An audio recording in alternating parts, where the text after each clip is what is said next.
रे देख चन्नाक्का लोखंडे चन्नाक्का लोखंडे चन्नाक्का लोखंडे चन्नाक्का लोखंडे हाजीर आहे चन्नाक्का लोखंडे हा येते अहो घरला का महिना मी आज सरकारमध्ये किती दिसत का हो भाई कटडाकडे चला जाते जाऊ जा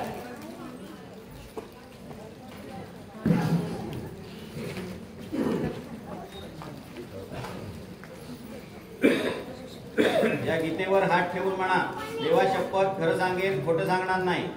सांगेन अहो सांगेन नाही. या गीतेवर हात ठेवून म्हणा देवा शपथ खरं सांगेन खोटं सांगणार नाही. देवाची आन खरं सांगेन नाही सांगणार खोटं. बाई आपलं नाव काय? तू कोण मला विचारणारा? बाई हे कोर्ट आहे. नाव सांगा इथे. चन्ना नाही पूर्ण नाव सांगा. तू माणूस आहेस का भीतर? पूर्ण नाव सांग. चन्नक्का लखप्पा लोखंडा.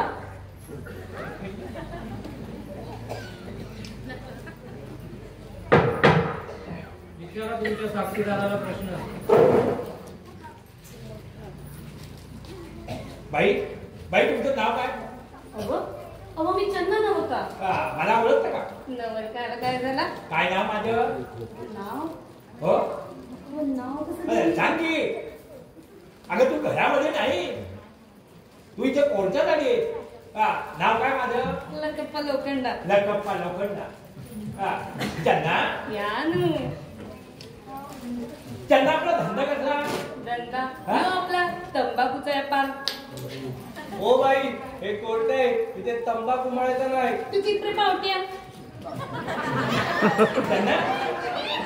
त्यांना आपलं लग्न होऊन किती वर्ष झाली? लगीन हो बंधू यारू नारू. एवढं की कन्नड तुडतील ना?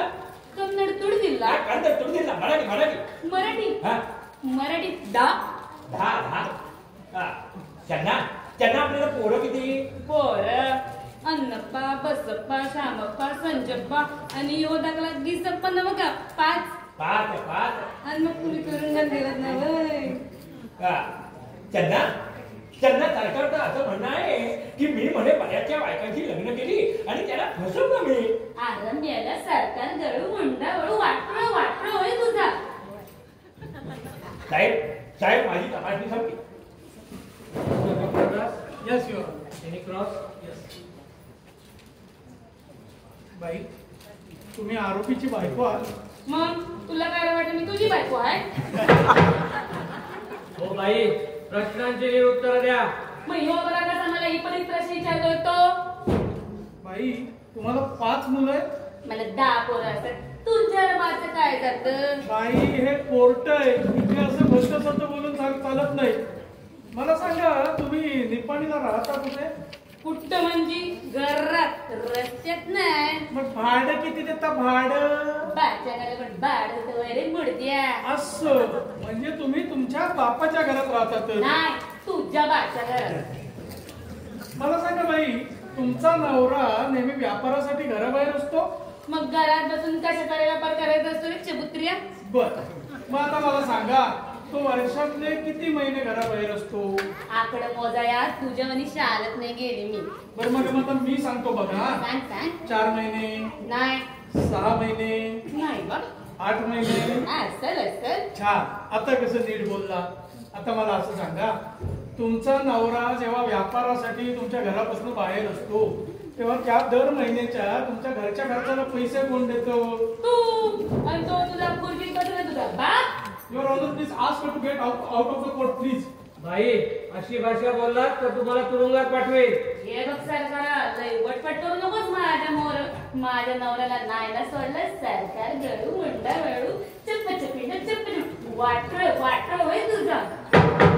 या बाईला बाहेर काढा. ओ बाई चला बाहेर. चिपरे पावटे जाते.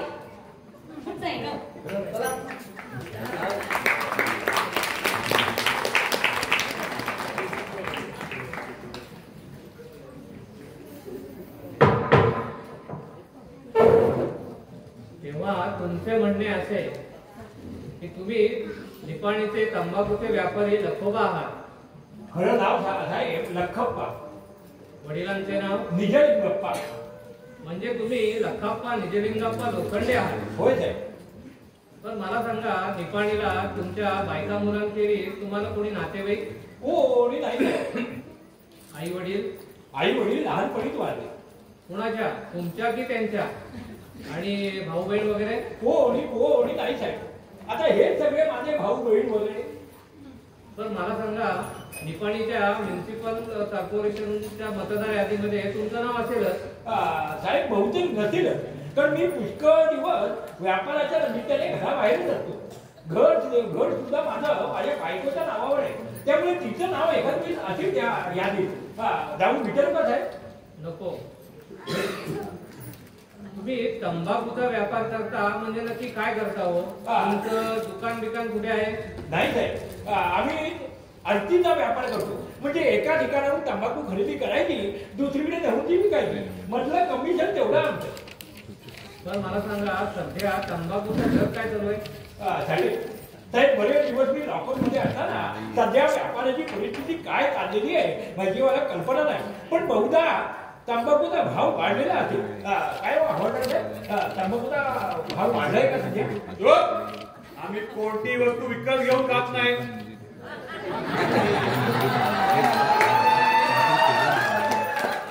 पण मला सांगा, तुमच्या हिशोबाच्या वया कुठे आहेत?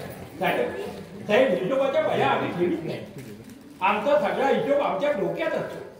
हो, एवढा व्यापार करता आणि हिशोबाच्या वया नाहीत म्हणून सांगताय? आमचा सगळा हिशोब साहेब आमच्या डोक्यात असतो. मग तुम्ही इन्कम टॅक्स देत नसालच? साहेब इन्कमच नाही तर टॅक्स देणार कुठून? हो, व्यापारासाठी महिने तुम्ही मुलूकभर हिंडत असता असं सांगितलं. मग मला सांगा, निपाणीला तुमची बायको आणि तुमच्या 5 मुलांचा खर्च तुम्ही कसा काय भागवता? त्यांना काही कमी नाही साहेब. माझ्या बायकोची इस्टेट फार मोठी आहे, त्यामुळे त्यांना काही कमी नाही. मग तुमचा सगळा खर्च तुमची बायकोच चालवत असेल? नाही साहेब, तसा मी फार स्वाभिमानी आहे. माझा स्वतःचा खर्च मी बाहेरच्या बाहेर कसा तरी भागवतो. अहो बायकांच्या पैशाला हात लावायचा नाही, ही तर माझी प्रतिज्ञा आहे. प्लीज नोटिंग युअर ऑनर, बायकांच्या पैशाला म्हणे. आता तुम्हाला एकच प्रश्न विचारतो. नागपूरला गेले असता गफलतीने पकडला गेला असं तुम्ही म्हणाला. होय साहेब. नागपूरला तुम्ही कुठे उतरला होता? उतरलो कुठला साहेब? नागपूरच्या स्टेशनवर उतरलो, सामान तिथे स्टेशनवर ठेवलं आणि समोर बाहेरच्या रस्त्याने बाहेर पडलो तर समोर एका चौकामध्ये फार मोठी काहीतरी गर्दी दिसली. म्हणून सहज जाऊन तिथे मी टोकावलो तर माझ्या मागून एक इन्स्पेक्टर साहेब आले आणि माझी मानदूक धरून मला म्हणाले की तूच माझ्यावर गजानन गोरे वाटतोय असं म्हणून त्यांनी माझ्या हातामध्ये हातकड्या घातल्या आणि मला लॉकअप मध्ये आणून टाकलं. बरं ठीक आहे, बसा खाली. साहेब माझी एक अर्जी आहे. बोला. आज एकादशी आहे, माझा उपास असतो. सकाळी मी तुरुंगाच्या अधिकाऱ्यांना मला काही उपासाचे फराळाचे जिन्नस मिळावे म्हणून विनंती केली, पण माझी विनंती त्यांनी धुडकावून लावली. निदान संध्याकाळी तरी मला काही उपासाचे जिन्नस मिळावे म्हणजे साबुदाण्याची खिचडी, रताळ्याचा खीर अशी विनंती मी आपल्याला करते साहेब. ठीक आहे, तशी व्यवस्था करण्याबाबत मी तुरुंगातील अधिकाऱ्यांना कळवतो. म्हणजे साहेब मला मिळण्याची व्यवस्था करायला सांगा. ठीक आहे, तसं मी कळवतो.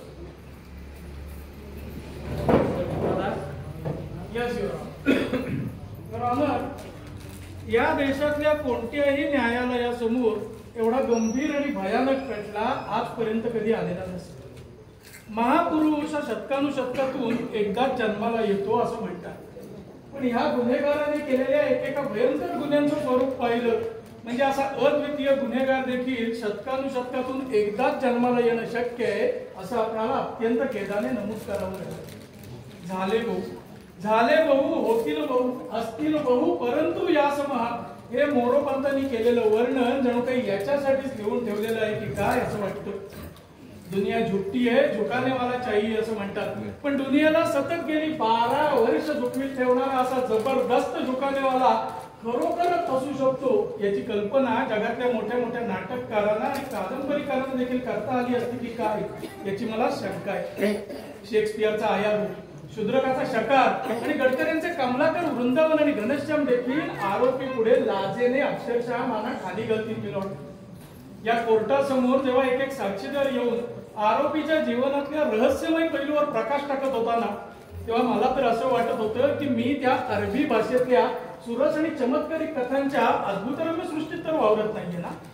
आणि आज एकादशीचा कडकडीत उपवास करणारा हा महान विठ्ठल भक्त लखोबा लोखंडे हा मूळचा मुसलमान खाटकाच्या कुळात जन्माला आलेला हैदर अली आहे हे सांगून कोणाला खरं तरी वाटेल काय? या देशात असं कोणताही धर्म नाही, अशी कोणतीही भाषा नाही, अशी कोणतीही जात नाही की जिच्या प्रथा, जिच्या परंपरा, जिचे संकेत त्याला माहीत नाही. याने भारताचा किनारा जन्मात कधी ओलांडला नाही का लंडन केम्ब्रिजचं कधी तोंडही पाहिलं नाही, पण आपला जन्म जणू काही टेम्स नदीच्या काठावर एखाद्या मडमेच्या कुशीत झालाय. अशा ऐटीत आणि रुबाबात इंग्रजी बोलून आणि जन्म विलायतेला घालवलेल्या ICS अधिकाऱ्यांच्या डोळ्यात दोन मिनिटात धूळ फेकले मिलॉर्ड. आणि इतकं असूनही याची निपाणीची जी बायको आहे चांदक्का, तिला या क्षणापर्यंत असं वाटतंय की आपला नवरा लखोबा हा मूळचा कानडीच आहे. हा एक महान नट आहे मिलॉर्ड. किंबहुना याच्या तोडीचा नट भारत वर्षात आजपर्यंत झालाच नाही असं मी म्हणेन. आपल्या महाराष्ट्रातले नटश्रेष्ठ गणपतराव जोशी, गणपतराव बोडस, गणपतराव भागवत याच्या पुढे काहीच नव्हे. बालगंधर्व एका स्त्रीचा वेश घेऊन एका हळदी कुंकवाला गेले आणि हळदी कुंकू घेऊन परत आले तरी देखील स्त्रियांनी त्यांना ओळखलं नाही अशी आपल्या महाराष्ट्रात एक आख्यायिका आहे. पण हा आरोपी नवऱ्याचा वेश घेऊन ज्या घरात शिरला ना, त्या घरातल्या स्त्रीचं सर्वस्व लुटल्या गेली, त्यामुळे बाहेरच पडला नाही आणि तरी देखील त्याची कोणाला दाद लागत नाही. आजच्या युगातली सत्यकथा आहे मिलॉर्ड. आणि असा हा महान अवतारी पुरुष आज अखेर आम्ही भगीरथ प्रयत्नांनी या कोर्टासमोर आरोपीच्या पिंजऱ्यात आणून उभा केलेला आहे. तेव्हा त्याच्या ऐतिहासिक अवतार कार्याचा समारोप विधीपूर्वक कोर्टाने आपल्या हस्ते करावा अशी आमची कोर्टाला नम्र विनंती आहे. आपलं खरं स्वरूप काय आहे हे कोणालाही कळू नये म्हणून आरोपीने प्रयत्नांची अगदी शिकस्त केलेली आहे. त्याची ती धडपड या क्षणापर्यंत चालू आहे, आपण बघू शकतोय. त्यामुळे हा खरा कोण आहे याबद्दल अनेकांच्या मनात संभ्रम निर्माण झालेला आहे. हा कोण आहे? भिवंडीचा हैदर अली का भागाचा दिवाकर गणेश दातार, बेंगलोरचा रेव्हरंड जॉनी वॉकर का विशाखापट्टणमचा कॅप्टन अशोक परांजपे, नागपूरच्या महिला विद्यालयातला शिक्षक माधव गजानन गोरे का स्वतः म्हणतो त्याप्रमाणे निपाणीचा तंबाखूचा व्यापारी लखोबा लोखंडे? कोण आहे मिलॉर्ड, कोण आहे? या कोर्टासमोर जे एक साक्षी पुरावे आम्ही सादर केलेत ना, त्यावरून हे सप्रमाण आणि निसंशय सिद्ध झालेलं आहे की हा दिवाकर दातार नाही, रेव्हरंड जॉनी वॉकर नाही, माहुलीचा राधेश्याम महाराज नाही, नागपूरचा माधव गजानन गोरेही नाही. हा मूळचा मुसलमान खाटकाच्या कुळात जन्माला आलेला हैदर अलीच आहे मिलॉर्ड. हा हैदर अलीच आहे. किती वृद्धांच्या मृत्यूला कारणीभूत झाला, किती कुमारिकांच्या अब्रूवर आणि संपत्तीवर दरोडे घालून याने त्यांच्या आयुष्याचा सत्यनाश केला. ज्यांना म्हणजे आपल्या बापाचं नावही सांगता येणार नाही ना, अशा कितीतरी अनाथ अर्भकांना जन्म देऊन याने त्यांच्या आयुष्याची राख रांगोळी केली. धर्माच्या पावित्र्याची, विवाहाच्या मांगल्याची आणि कायद्याच्या प्रतिष्ठेची आरोपीने एवढी राक्षसी विटंबना केलेली आहे ना की इंडियन पिनल कोडच्या 100 कलमांखाली सांगितलेल्या एकूण 1 शिक्षेची बेरीज करून ती जरी याच्या माथी मारली ना तरी ती याच्या गुन्ह्याच्या मानाने कमीच ठरेल. आणि म्हणून गोकुळातल्या लोकांना सुखी करण्यासाठी ज्याप्रमाणे यमुनेच्या डोहातल्या कालिया सर्पाला श्रीकृष्णानं ठेचून मारलं, त्याचप्रमाणे समाजाच्या जीवनात गेली 12 वर्ष निर्धास्तपणे वावरणाऱ्या या विषारी कृष्ण भुजंगाला कोर्टाने जास्तीत जास्त कडक शिक्षा केली तरच या महाराष्ट्राच्या गोकुळात आनंदी आनंद पसरेल मिळून आनंदी आनंद पसरेल. I will close my statement.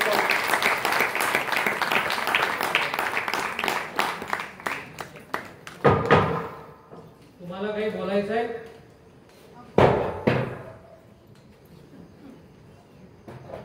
शांताकारं जगदयनं पद्मनाभं सुरेशं. हे काय साहेब माझ्या बचावाच्या भाषणाच्या वेळी मला माझ्या देवाची प्रार्थना देखील करू देणार नाही का? ठीक आहे. शांताकारं भुजगशयनं पद्मनाभं सुरेशं विश्वाधारं गगनसदृशं मेघवर्णं शुभांगं लक्ष्मीकान्तं कमलनयनं योगिभिर्ध्यानगम्यं वन्दे विष्णुं भवभयहरं सर्वलोकैकनाथम्. न्यायमूर्ती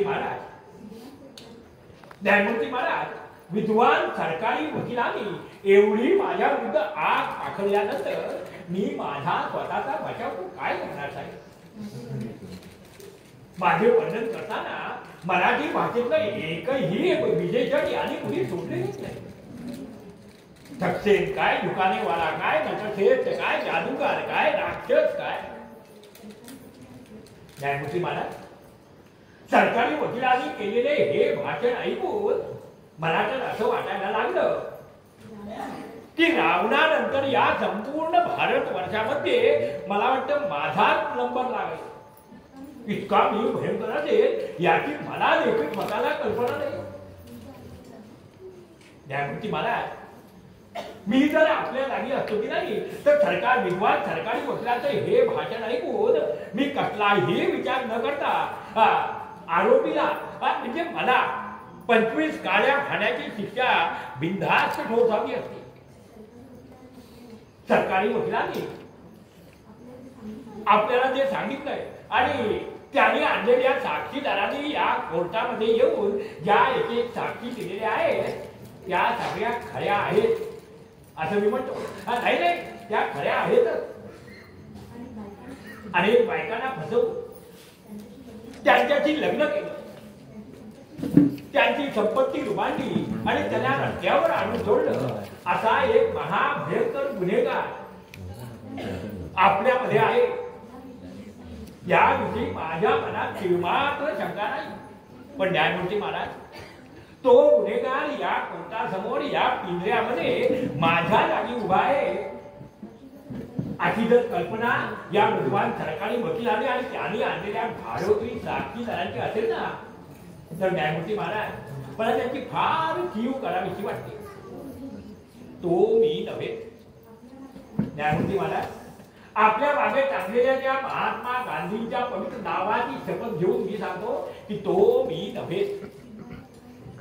सिंहाला पकडण्यासाठी कायद्याचा एवढा मोठा सापळा या ठिकाणी उभा केला आणि त्यामध्ये सिंहाला पकडण्याऐवजी माझ्यासारख्या एका उंदराला पकडून आणलेला आहे.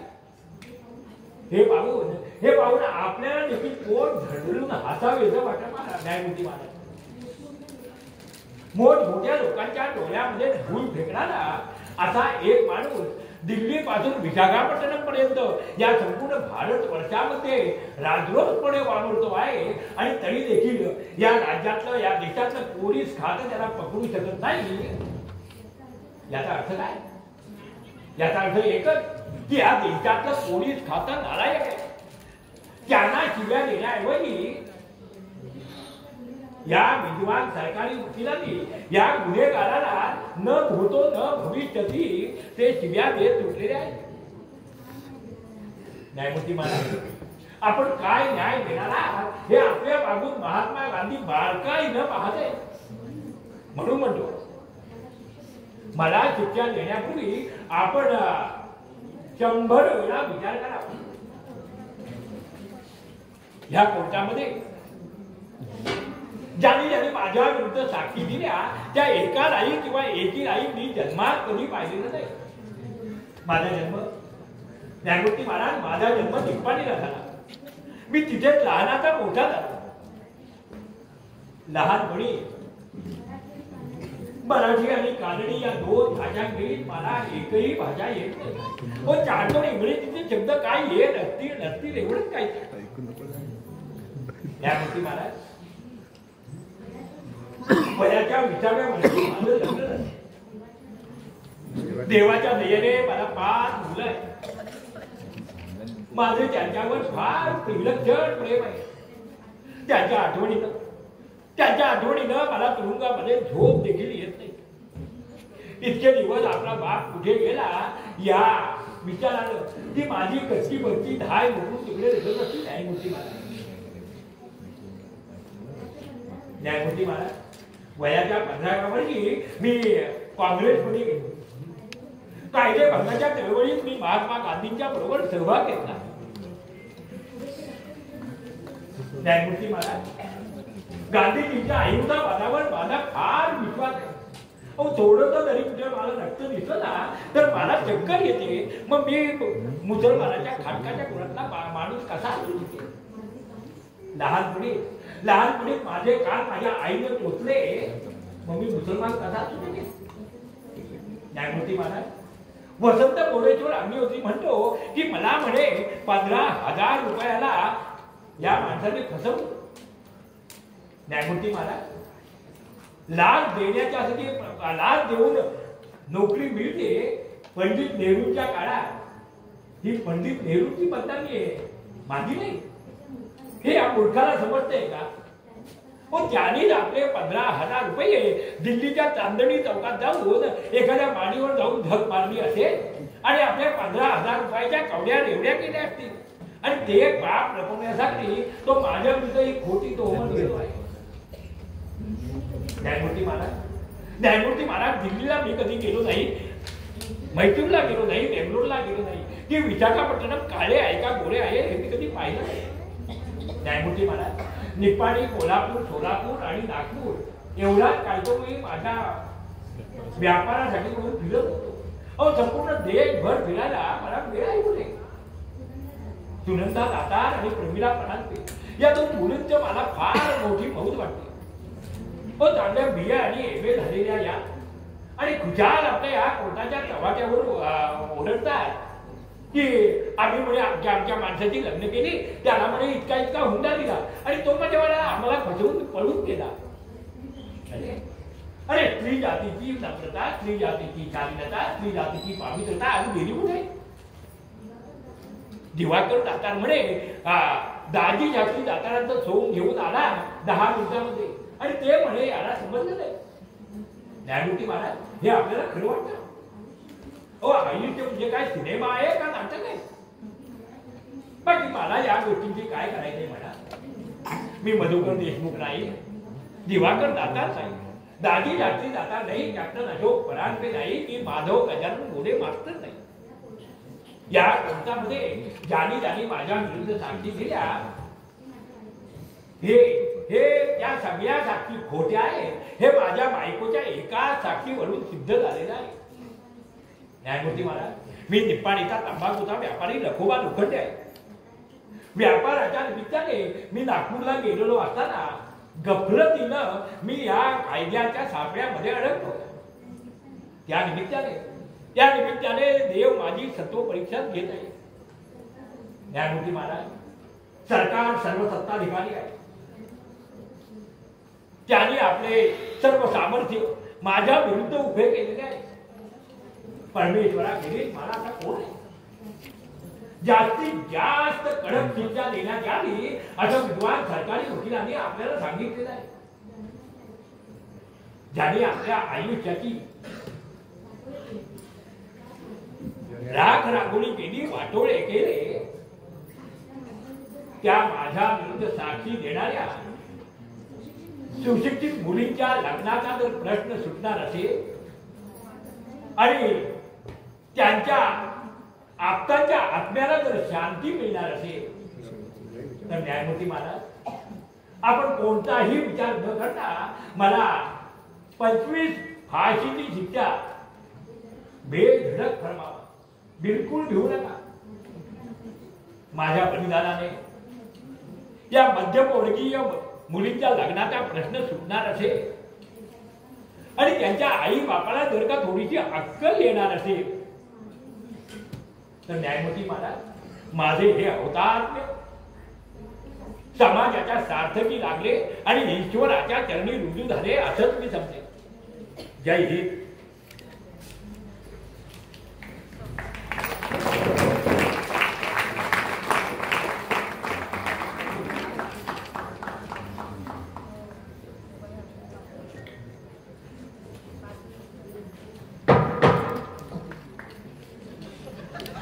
कोर्टासमोर आलेले साक्षी पुरावे यांच्या आधारे आज कोर्ट आपला निकाल जाहीर करत आहे.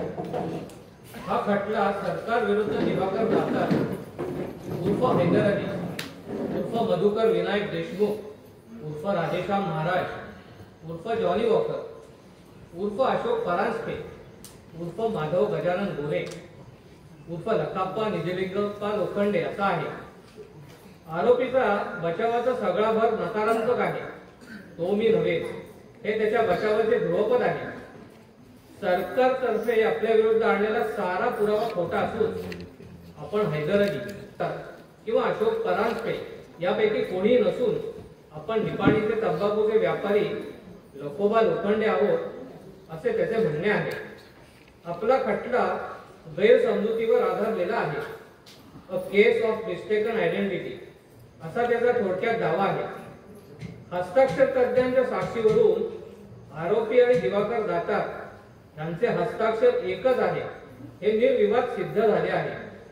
आपण तंबाखूचे व्यापारी आहोत हे सिद्ध करण्यासाठी आरोपीने एकही पुरावा कोर्टासमोर सादर केलेला नाही. लग्न ही केवळ भावना नसून हा शुद्ध व्यवहार आहे आणि तो निष्ठुर वास्तववादाच्या कसोटीवर घासूनच करायला पाहिजे. हे विवाहाचे खरे स्वरूप आजकालच्या प्रौढ मुली आणि त्यांचे पालक विसरलेले दिसतात. म्हणूनच आरोपी सारख्या समाज शत्रूचे फावते. भविष्याचा विचार करायला कोणीही तयार नाही. जो तो त्या क्षणापुरता पाहतो. त्यामुळे सत्य आणि प्रामाणिकपणा यांना आज किंमत राहिलेली नाही. त्याचेच पर्यावसान अशा शोकांत घटनेत होते. सुनंदा दातार किंवा प्रमिला परांजपे यांनी भावनेच्या आहारी जाऊन स्वतःचे फार नुकसान करून घेतले हे जरी खरे असले तरी त्या प्रमाणाचे परिमार्जन त्यांनी या कोर्टासमोर लोकनिंदेची किंवा मानहानीची पर्वा न करता धैर्याने साक्ष देऊन केले आहे. केवळ एकाच समाज कल्याणाच्या बुद्धीने की त्यांच्या चुकींची पुनरावृत्ती समाजातले इतर अविवाहित प्रौढ मुलींच्या हातून होऊ नये आणि आरोपी सारख्या समाजकंटकाच्या भयानक कृत्यांना इतपर पायबंद बसावा. माणुसकीला काळीमा लावणारा असा उलट्या कायद्याचा नरपशू कोणत्याही कोर्टासमोर आजपर्यंत आलेला नसेल. समाजघातकी विचाराने त्याचे मन एवढे जळून गेले आहे की या जगातील एकही चांगली आणि पवित्र गोष्ट त्याच्या दृष्टीला दिसू शकत नाही. त्यामुळे अनेक स्त्रियांना आणि अर्भकांना निराधार करून त्यांच्या आयुष्याची राख रांगोळी करण्याचा धंदा त्याला निर्धास्तपणे चालवता आला. अशा भयंकर समाजघातकी गुन्हेगाराला त्या समाजात राहण्याचा अधिकार नाही. म्हणूनच इंडियन पिनल कोडच्या 419, 471 आणि या कलमांखाली सांगितलेल्या गुन्ह्यांबाबत मी आरोपीला दोषी ठरवतो आहे. त्याच कलमांमुळे सांगितलेल्या जास्तीत जास्त शिक्षा म्हणजे 419 कलमांखाली 7 वर्षे आणि 471 आणि 466 कलमांखाली 7 वर्षे सक्त मजुरीची शिक्षा मी आज आरोपीला उठवत आहे. दोन्ही शिक्षा कोर्टामध्ये एकाच वेळा भोगायच्या आहेत. Thank you your honour. साहब, मुझे मेरे भाई से मिलने दो साहब. ठीक है, तुम्ही भेटू शकता. हैदर, हैदर मेरे भाई खुदा से हर के देखना परवरदिगार अब भी तुझे माफ कर देगा.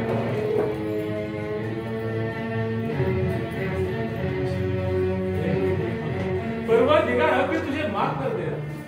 कौन हो तुम? तूने मुझे पहचाना नहीं? अरे मैं तेरा बड़ा भाई सैयद. बचपन से मैंने तुझे इन हाथों से अपनी कंधों पर संभाला, पाला पोसा.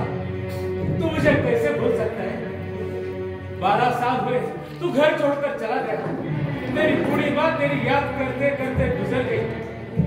दुनिया की नजरों में तू कुछ भी है, अच्छा है बुरा है जैसा भी है, लेकिन तू मेरा सगा छोटा भाई है. हैदर, एक ही माँ की गोद से दोनों पैदा हुए. दोनों की रगों में एक ही खून बहता है. हैदर, तेरी औरत तेरे इंतजार में रो रो कर अंधी हो गई. मेरे दोनों बच्चियां मेहर और चांद तुझे एक नजर देखने के लिए यहाँ बाहर कई दिनों से खड़ी है. हैदर, आंखें खोल. एक दफा मेरी तरफ नजर उठा के देख. अरे क्या है? तू क्या पागल है क्या?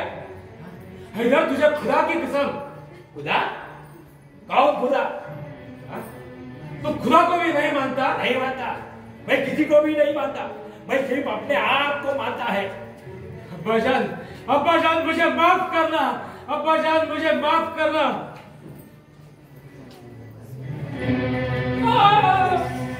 क्या किया तूने सैयद? इंसाफ, खुदा के घर का इंसाफ. इंसाफ की दुनिया का इंसाफ इस शैतान के लिए बेकार था. ये जिंदा रहता तो 7 साल की जेल काट कर फिर वापस आ जाता और फिर अपने काले कारनामे फिर से शुरू कर देता. कितनी ही भोली भाली नौजवान लड़कियों की जिंदगी ये बर्बाद करता है. इसलिए मैंने इसको रोकने का पूरा बंदोबस्त किया. जो खुदा को नहीं मानता वो इंसान नहीं शैतान है। इंसान की दुनिया में रहने का किसी शैतान को हक नहीं। जानने में जाओ खुदा, जानने में जाओ।